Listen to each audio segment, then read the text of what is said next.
Como les decía, hoy vamos a hablar de dos cosas principalmente. En primer lugar, de drogas y adicciones, que es el tema principal que nos convoca, pero quise hablar también de la importancia de la palabra como un recurso fundamental frente a la angustia. Y ya verán más adelante, vamos a definir a qué me refiero específicamente con palabra y a qué me refiero específicamente con angustia. Cuando decimos drogas nos estamos refiriendo a un conjunto enorme, inmenso de sustancias y objetos, y que quizás nos convendría como papás ir distinguiendo entre este conjunto de qué se trata, de qué estamos hablando, de qué tipos de sustancias, y si realmente nos conviene como papás identificarlas a todas de la misma manera con una sola palabra. Bueno, esto es muy curioso porque fíjense, desde que el hombre es hombre hay drogas, pero resulta que la adicción es un fenómeno muy reciente, es un fenómeno exclusivamente moderno. No existía el adicto en la antigüedad, no existía el adicto en la época clásica, no existía el adicto en el Renacimiento, no existía el adicto o la figura del adicto antes de la modernidad. Ahora, antes de continuar, es muy importante para mí detenerme para reconocer, para dejar muy en claro que las sustancias que reconocemos, algunas de estas sustancias que reconocemos como drogas son tremendamente poderosas, que tienen efectos muy claros y muy fuertes en el sistema nervioso central. Yo no soy neurólogo, yo no soy médico, soy psicólogo, pero como me interesa mucho este tema, he estudiado algo de los efectos de las drogas en el sistema nervioso, y fundamentalmente se sabe que modifican el funcionamiento del sistema dopaminérgico mesolímbico. Eso quiere decir, la dopamina es una de las sustancias, uno de los neurotransmisores que regula fundamentalmente el estado de ánimo y que está relacionado con sentirnos bien. Y esto es muy importante porque se ha visto que el consumo de drogas, cuando hay una adicción física, se modifica incluso la estructura neuronal de esta estructura en el cerebro. Con todo y su potencia, que ahora tenemos sustancias muchísimo más potentes que cualquier preparado de un chamán, de un brujo, de un botánico, las sustancias que hemos conseguido sintetizar en el laboratorio son de una potencia inusitada, inédita en la historia, y además son mucho más accesibles que antes. Para conseguir un poco de morfina era mucho más difícil de lo que es ahora. La producción de estupefacientes se multiplica casi en la misma medida en que se multiplica el dinero que invertimos en detener su producción y su tráfico. Pero, por ejemplo, estos datos son de la Agencia Antidrogas del Gobierno de Estados Unidos. Solo el 13% de las personas que probaron heroína se volvieron adictas a la heroína. Esto es muy importante porque en el imaginario colectivo, en el imaginario popular, casi todos pensamos que quien prueba la heroína una vez ya se volvió adicto para siempre y va a enfrentar problemas enormes para poderla dejar. Y bueno, con la marihuana, que es todavía más noble en este sentido que la heroína, solo el 6% de las personas que fumaron marihuana una vez se volvieron adictas. Para el alcohol solo el 3%, y para los alucinógenos como el LSD, el ácido, el peyote, etc., solo el 2%. Esto quiere decir que las sustancias y su interacción, solo su interacción con el sistema nervioso central, no explica el nivel enorme del problema que estamos enfrentando. Pero a lo que yo le llamo consumo de drogas tiene que ver con la anestesia o con el entumecimiento. Tiene que ver también con la repetición y con la insistencia que acusan en quienes empiezan a relacionar así con una sustancia, una huida, la necesidad de escapar, de huir, de ausentarme o por lo menos de distraerme. Entonces, hay algo en esta época, hay algo en nuestra cultura que determina este nuevo uso, esta nueva relación que establecemos con las sustancias. Fíjense que al mismo tiempo en que hay estos cambios en la relación con las drogas, al mismo tiempo que cambia nuestra política de relación con las drogas y con las adicciones, resulta que justamente es el consumo el que va tomando cada vez más importancia. Los cambios políticos, los cambios sociales que ocurren con la modernidad, digamos desde el siglo XVII muy despacito, pero a partir de finales del siglo XIX a una velocidad alucinante, piénsenlo, y ustedes conocieron a personas que nacieron cuando no había televisión, o empezaba a haber televisión, pero era muy raro. Quizás alguna casa tenía teléfono, y en el transcurso de 2 o 3 generaciones las cosas es alucinante la velocidad con la que las cosas han cambiado. Y estos cambios que es muy fácil mirar en la tecnología, pero que también podemos mirar en otros aspectos de nuestras organizaciones sociales, tienen mucho que ver con el consumo. Resulta que a partir del siglo XX, digamos principios del siglo XX, pero sobre todo a partir de la posguerra, el consumo y la imagen se han vuelto las 2 coordenadas de localización subjetiva cultural. ¿Qué quiero decir con localización subjetiva cultural? Quiere decir que para saber quiénes somos y en dónde estamos, tenemos 2 conjuntos de prácticas muy importantes: las prácticas relacionadas con el consumo y las prácticas relacionadas con la imagen. Estas 2 cosas están muy relacionadas hoy en día, y pensémoslo justamente en lo que tiene que ver con el teléfono que mencionaba yo hace rato, que se ha vuelto prácticamente el objeto, uno de los objetos más importantes, quizás después de la ropa, porque es lo único que nos haría sentir más desnudos que salir sin el teléfono, es salir desnudos. Una de las propuestas que yo quiero hacerles hoy es tratar de entender la adicción no solo como un problema químico, no solo como un problema de neurotransmisores y sustancias, neuronas, sino como un problema, un trastorno del consumo. Si el consumo es una de las cosas que nos define como sujetos en la modernidad, pues enfermamos de consumo. Vamos a hablar ahora de la importancia de la palabra como un recurso fundamental frente a la angustia. Bueno, estoy seguro que todos hemos tenido al menos en algún momento la sensación de que somos habitados en el centro de nuestro ser por un vacío, por una falta. Desde lo más sencillo, o sea, realmente decir, pues como que algo me falta. Esa sensación de vacío, de falta, en ese consumo y en esa imagen.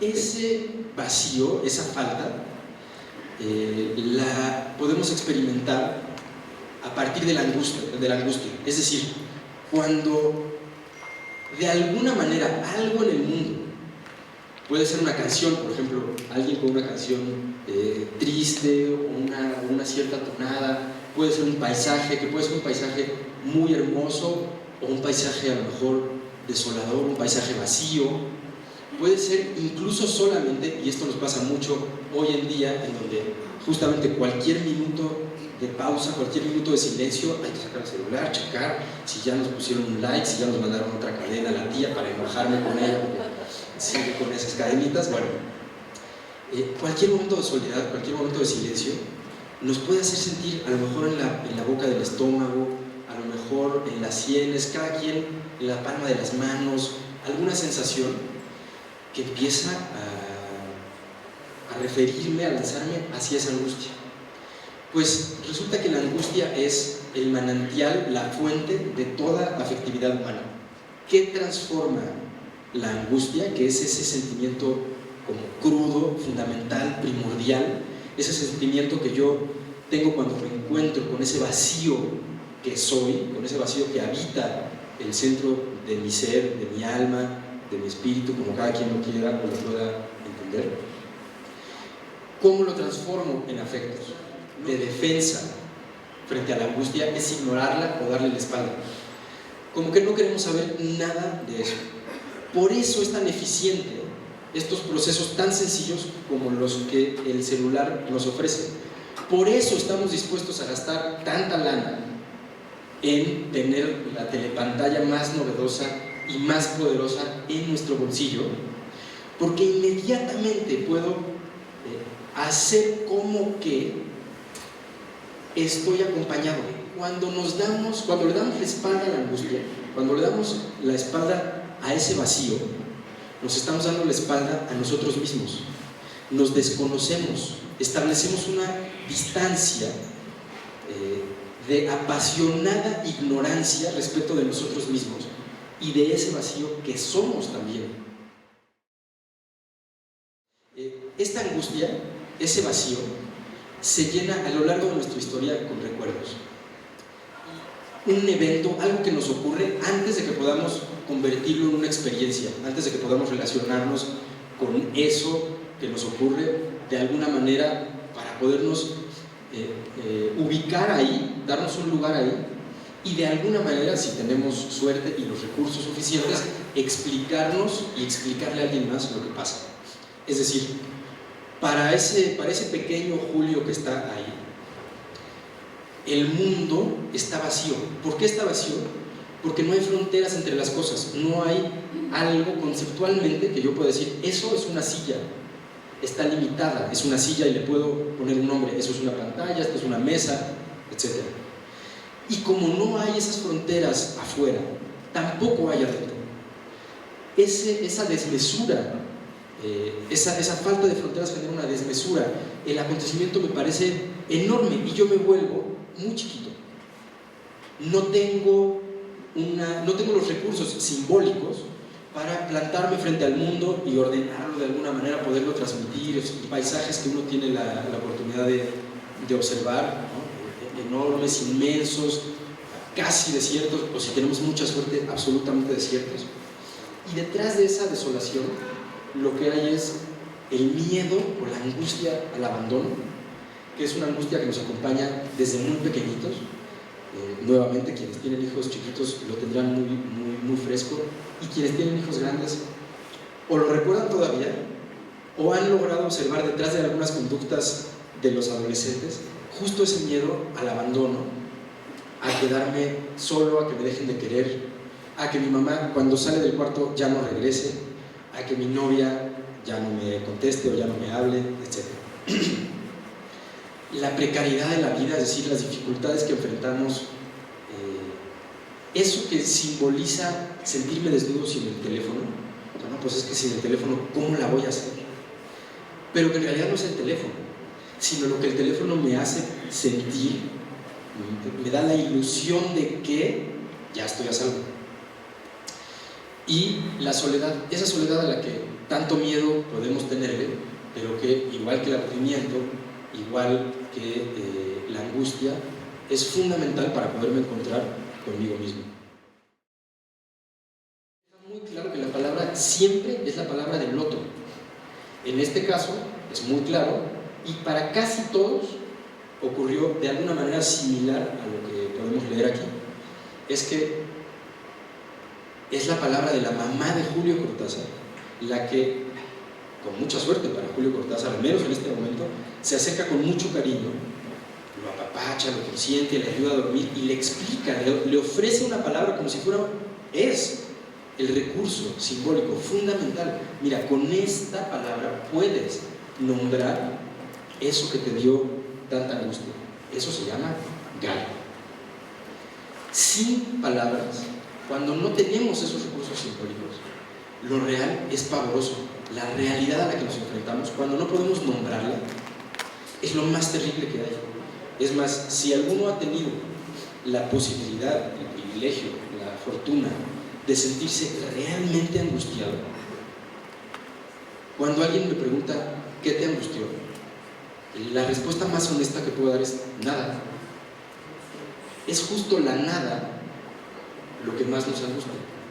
Y es la palabra, y conste que repito, perdón que insista tanto con esto, la palabra que viene desde el otro, la que me ayuda o la que me da la posibilidad de relacionarme con esa nada, con ese vacío que configura al acontecimiento. Impone una lógica en la que lo único que marca a un objeto es que es nuevo. Se nos prohíbe de alguna manera hacer la historia de nuestros objetos de consumo, porque la historización implica necesariamente pausas. sentarme a pensar media hora, una hora, a pensar cuál es mi historia, cuál es mi lugar, qué me trajo aquí, qué necesidades, qué deseos, qué fantasías, qué ilusiones, qué sueños me han acompañado. O sea, de veras para los adolescentes, no nada más para los adolescentes, también para los adultos, se ha vuelto cada vez más difícil hacer la sencilla relación entre causa y efecto, entre pues pasó esto, luego pasó esto, luego pasó lo otro y por lo tanto me emborraché. No tengo palabras para entender lo que me está ocurriendo y para relacionarme con esto que desde la realidad me está empezando a parecer, aunque sea un poquito pavoroso, aterrador.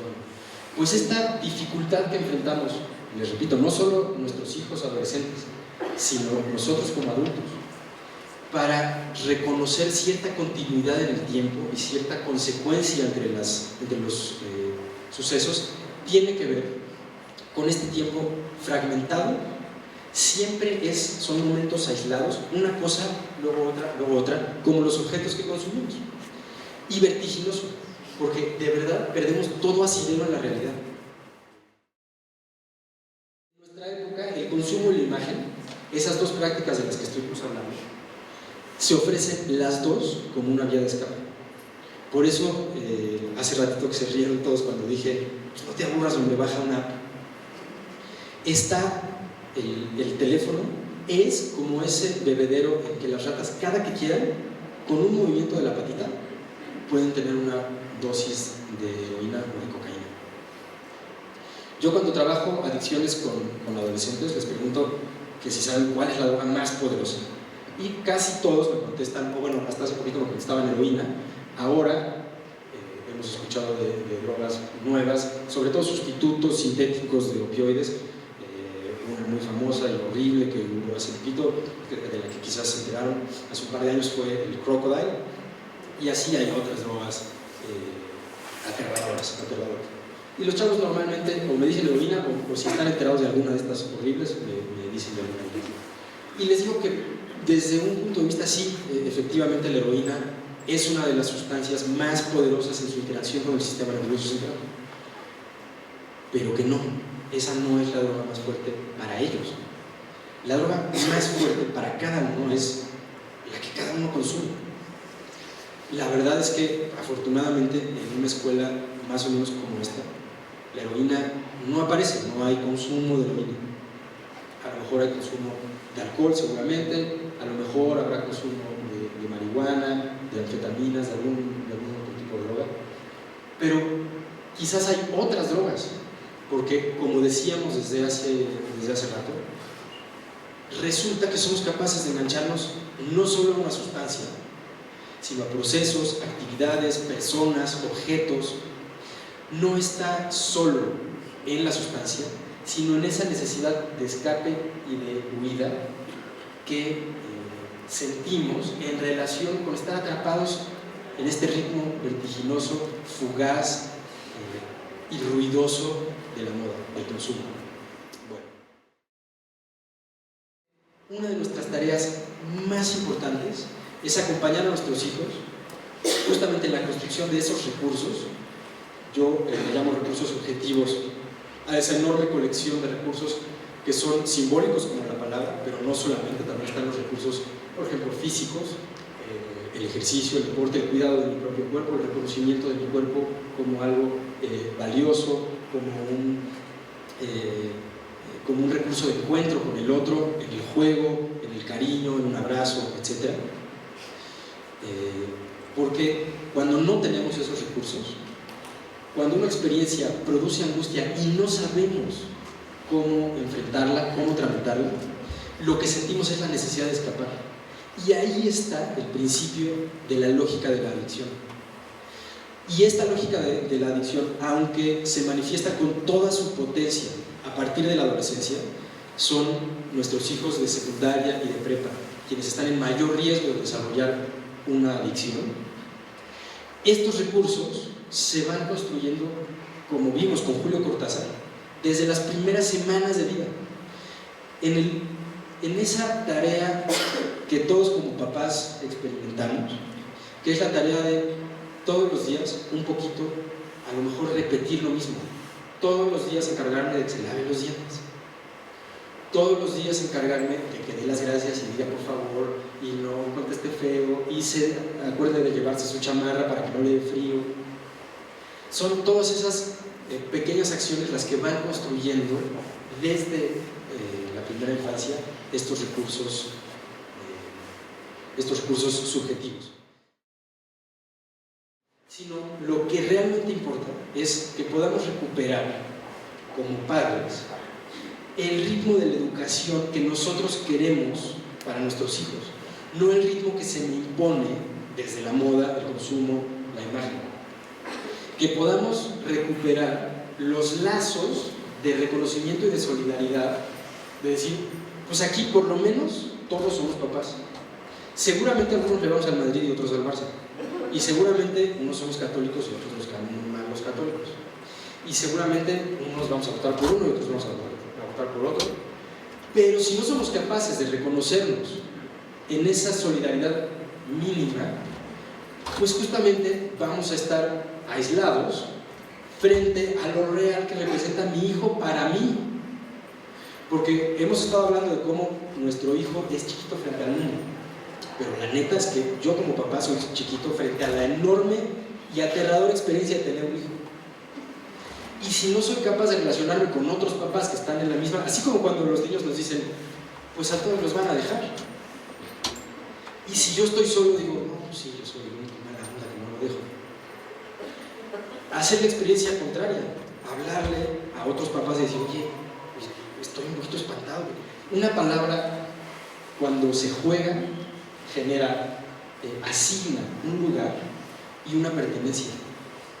Y es curioso porque, aunque casi todos, estoy seguro que todos hemos escuchado la importancia de la sensación de pertenencia, al mismo tiempo, cada vez más, esta fragmentación subjetiva que nos impone la moda nos pone en una ambigüedad respecto de la pertenencia, porque justamente cuando llego a la fiesta donde se está hablando de música clásica, quiero hablar de música clásica, y cuando se está hablando de hip hop, quiero hablar de hip hop, y cuando hay que ir al Barça, le voy al Barça, y cuando hay que ir al Real Madrid, le voy al Real Madrid. Y entonces mi propia sensación de pertenencia se va fragmentando y es cada vez más difícil para mí saber cuál es mi lugar. Y si yo como papá no sé cuál es mi lugar, pues es muy difícil para mí decirle a mi hijo cuál es su lugar. Reconocer que como papás llamamos a nuestros hijos a acudir con nosotros a un cierto camino. Y es entonces el jugar con la palabra, el acercarle a nuestros hijos los recursos subjetivos con los que yo quiero que cuenten para enfrentar el acontecimiento, el terror, la angustia, la desolación, la soledad, y a partir de eso la posibilidad de un encuentro con el otro,